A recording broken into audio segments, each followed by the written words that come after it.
Hi everyone, I'm Christa, teacher of crystal healing classes as well as holistic healer. And welcome to my video talking about how to cleanse crystals and gemstones the right way and what not to do when cleansing crystals and gemstones. And I have learned from past experience, I have learned the hard way of how not to cleanse crystals. There are certain methods that can actually ruin your crystals when you cleanse them, and other cleansing methods that are really beautiful, that leave your crystals bright and shining and sparkling and filled with beautiful healing energies. So I would love to share that information with you in this video.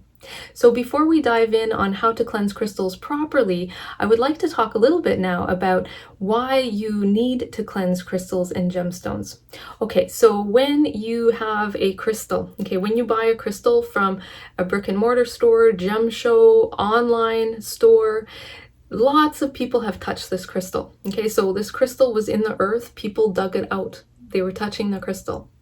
Then other people were cleaning the crystal, maybe other people polishing the crystal, and then the crystal goes to wholesalers and distributors, people are touching it there, and then it goes to retail stores, people are touching it there. If this crystal is sitting in a gem show or brick and mortar store, lots of people might be seeing this crystal, they pick it up, they're holding it, and if these people all along the way are feeling stressed out, or they're in a negative emotional state, let's say they're feeling anxiety, or let's say they are feeling sad, depressed, irritable, grumpy, chances are, as they hold the stone, the crystal will want to do some healing work for them. So the crystal will be absorbing their emotions, absorbing their stress states, cleansing that from the person. And then they feel better, and that's great. And if I'm in a store and I don't want to buy this crystal, I put it back down after, I have had some healing with it, feeling better. Someone else comes along, they pick up the crystal, they take it home.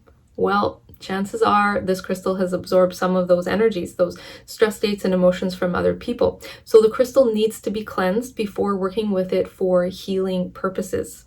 So it's always a good idea to cleanse your crystals before you work with them for healing. When you do your own personal healing with the stone will absorb some of your emotions and stress states and cleanse that from you.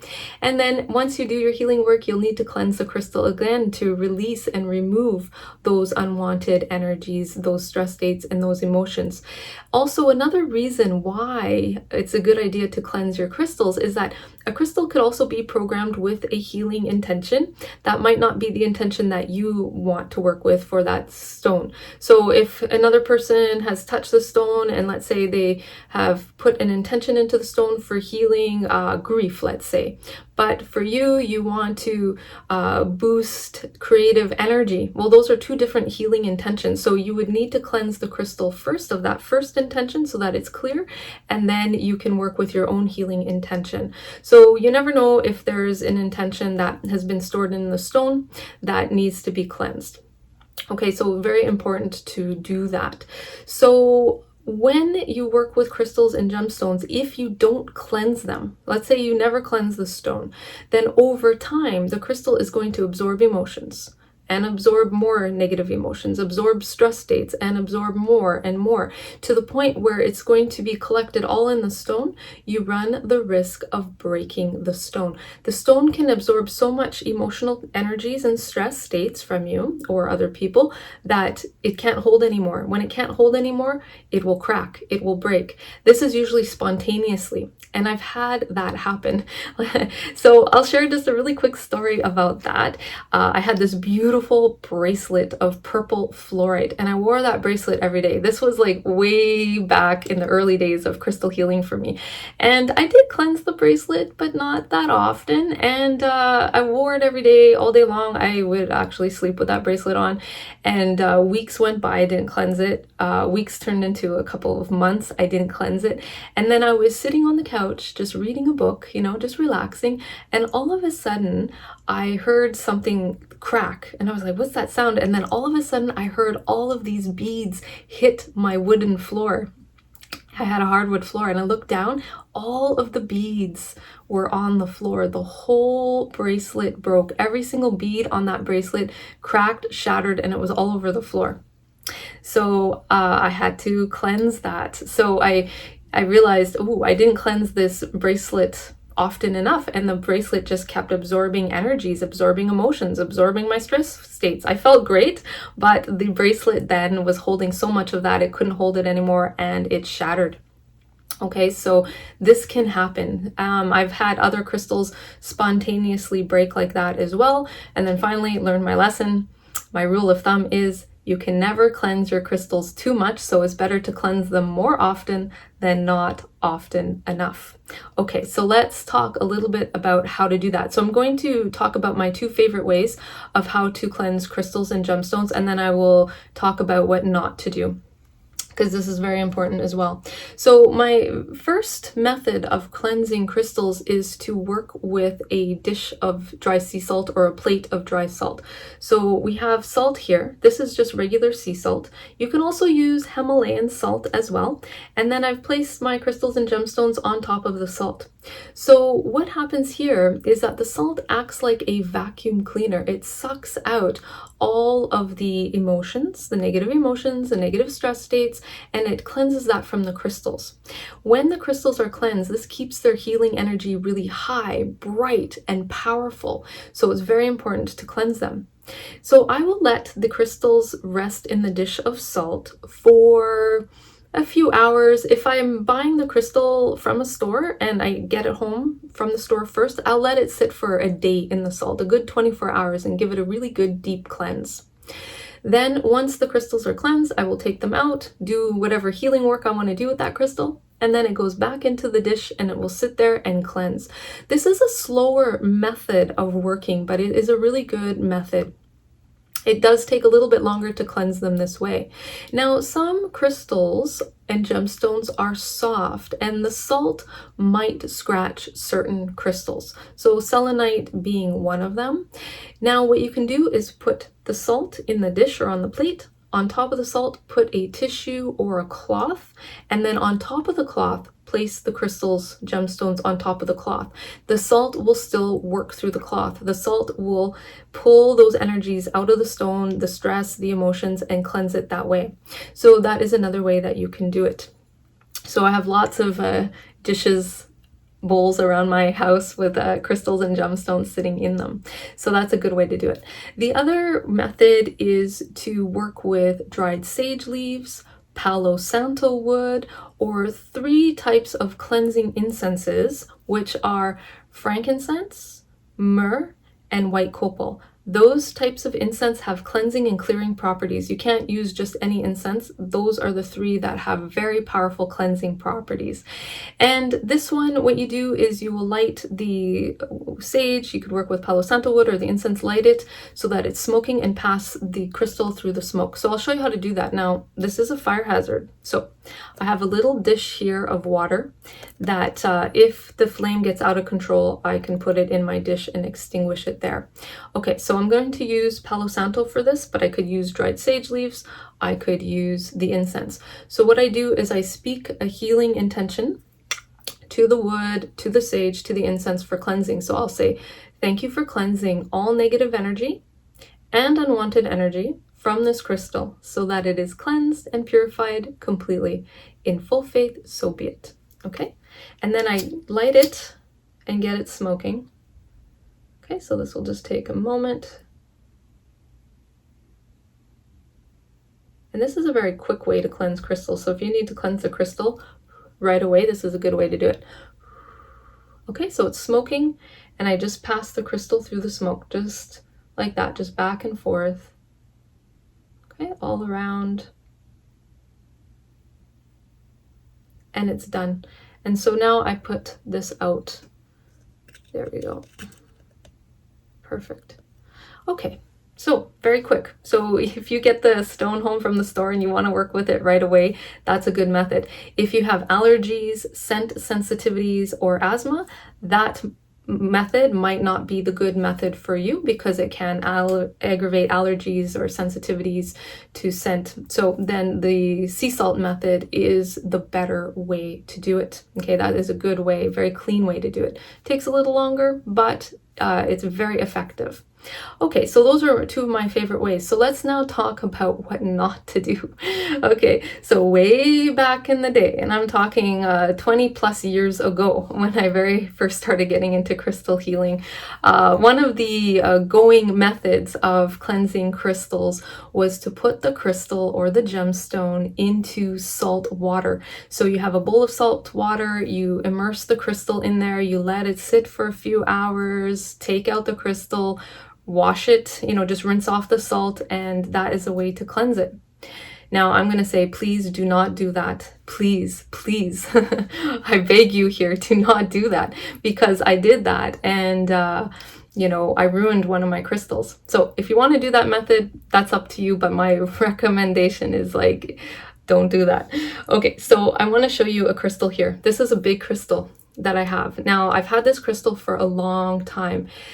And this crystal being bigger was expensive, so I spent a lot of money on this crystal, saved up money to buy it, and I'm so proud that I got it and so happy. And of course, I get it home from the store. What am I going to do? I'm going to cleanse it. So I put it in a bowl of salt water. So I want to show this crystal a little closer. So you can see that we have some clarity in the top of the crystal, and then the crystal is a bit more milky down here. We have more inclusions. But what happened was that this crystal, when I put it in salt water, it ruined the sparkly finish, like the really nice polished finish on this stone. It ruined it. It's not as smooth, as translucent as it was. It's very rough down here, not having that high, glassy, polished surface that it once had, which was really beautiful. And that was ruined in the salt water. So when I took it out of the salt water, rinsed it off, I could see right away when I took it out of the water, oh, something's happened to my crystal. Oh, I hope I can wash it off. So I was rinsing it in just plain water, and it didn't wash off. And that highly shiny, polished surface was now dull looking. Now, does that affect the healing quality of the crystal? No, the healing quality of the crystal is still bright, high, and beautiful and good. It's just the beauty or the aesthetics of the crystal. So it didn't look as beautiful as it did when I first bought it. However, to me, this crystal is still beautiful, okay? So even though it's, I'll say, flawed, which I don't think it is actually flawed in terms of its beauty, it's still beautiful, but it did not look the way it did. So if you don't want that to happen to your crystals, please do not do the salt water cleansing method. So to show you the difference, I have this beautiful sphere here. As you can see, it's got that highly polished surface. I did not put this one in salt water. Okay, so you can see that beautiful shiny surface. And look at the difference. Can you see the difference there? Yeah, big difference, isn't it? Okay, so that is my story of what not to do. Also, some crystals can dissolve in water. So this is selenite gemstone. If you put this one in water or salt water, okay, it can dissolve. So it's a very soft stone. That's not a good method to cleanse it, because if you leave it in the water, you come back, you might have this stone starting to dissolve. So not a good way to do it. Now, there's another method of cleansing crystals where you run them in underwater, just clean water, no salt water, just plain water. But again, if you do that with selenite, it can dissolve. Other crystals can dissolve, so that's not a good way to do it. Another method, this was a method, from long ago. It was also a very trendy method to cleanse crystals, was to bury them in the earth. So you bury them in the earth and you let them rest there for a bit, and the earth energy will cleanse them. Well, okay, that is one way to do it, but I'm going to recommend against that, because if you bury your crystals outside, let's say you have a yard where you can do that, if it's in the yard, well, I'll tell you something. Animals get attracted to the healing energies of those crystals, and they will want to dig them up. Okay, so they will want to do that, and they'll find them. Squirrels, rats, maybe even a cat, okay, raccoon. They will dig it up and they will run off with it. So If you don't mind animals taking your crystals and running off with it, okay, then maybe you do that method. If you want to keep your crystals for you, then maybe that's not a good method to go. Okay, so just know that that can happen, and I've seen many examples of that. I haven't actually done that with my crystals, but I've had friends who have put them in their yard, buried them, came back the next morning to unearth them because they let them cleanse in the earth overnight, and the crystals, whoa, they were dug up, they were gone. So some animal, some cute little critter now has a crystal. So maybe the crystal wants to heal that animal. That's fine. Sometimes crystals will go to those that need them. But okay, just beware because that can happen. Also, there's other methods of putting them in the moonlight, so full moonlight, or we're putting the crystals in the sunlight to catch the sun energy or the moon energy for cleansing. I will say this, my opinion is that those ways to cleanse crystals are a weaker way. They don't cleanse crystals as much than the two methods that I showed you with the sea salt or working with the Palo Santo wood. That is more about charging crystals and gemstones. So I'm going to make another video that talks about that, but it's a very weak way to cleanse them. That is not my favorite method. I would not do that. There's other methods of sound healing, of like playing a Tibetan singing bowl for the crystal, and the sound will wash over the crystal and cleanse the crystal that way. That works as well. That can be quite lovely. So some sound healers, or if you're into sound healing, the beautiful healing tones of a bowl, a Tibetan bowl, or also tuning forks can cleanse crystals. Yes, that is one way that you can do it. But the methods that I showed you are the easiest ways to go. So those are my crystal clearing stories. So I would like to know how often you cleanse your crystals. I would also like to know what your methods that you use to cleanse crystals. So please leave your comments in the comments below. I would love to hear about that. Or if you have any stories about cleansing crystals, or if you didn't cleanse your crystals often enough, if unusual things have happened to your crystals and gemstones, I would like to hear about that too. So if you could please leave your comments, I think that would be nice to open that up for a discussion. All right, so I hope you have enjoyed this video. Thank you so much for watching. If you would like to go deeper into the beautiful world of crystal healing, I do offer online crystal healing classes, which are live and interactive on Zoom, and I run those classes regularly. You can check out my class schedule on my websites, learncrystalhealing.com, or my other website, christalyn.ca. So thank you so much for watching. Lots of light, love, and blessings to you, and namaste.